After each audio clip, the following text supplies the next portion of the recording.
আসসালামু আলাইকুম, কেমন আছেন সবাই? আজকে কথা বলবো হচ্ছে বিসিআরডিবি একটা ভ্যাকসিন নিয়ে, কোয়েল পাখির ভ্যাকসিন। অনেকে জিজ্ঞেস করেন কোয়েল পাখিকে কোন ভ্যাকসিনটা দিতে হয় এবং কোন বয়সে কোন ভ্যাকসিনটা দিতে হয়।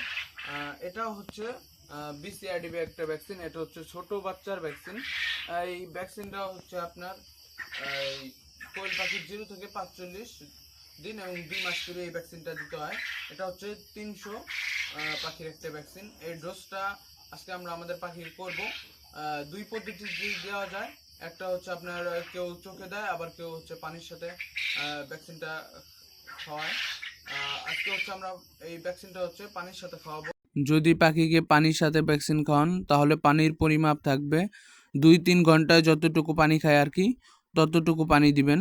যেমন আমাদের এখানে আমরা 1 লিটারের মতো পানি নিছি, আর আমাদের এই পানি 2-3 ঘন্টার মধ্যেই শেষ হয়ে যাবে।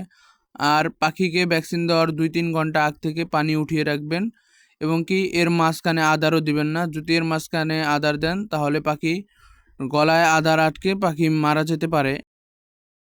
আর আদারটা দিবেন ভ্যাকসিন দেওয়ার 2-3 মিনিট আগে, যাতে পাখির পানি পিপাসাটা বেশি লাগে। তারপরে ভ্যাকসিনটা দিবেন, যাতে আপনার 2-1 ঘন্টার ভিতরেই ভ্যাকসিনটা শেষ হয়ে যায়, কারণ ভ্যাকসিনের মেয়াদ অনেক কম থাকে। আর আপনাদের অন্য কিছু জানা থাকলে আমাদের স্ক্রিনে দেওয়া নাম্বারে যোগাযোগ করতে পারেন। আমাদের কাছে কোয়েল পাখির সব বয়সী বাচ্চা অ্যাভেলেবেল আছে।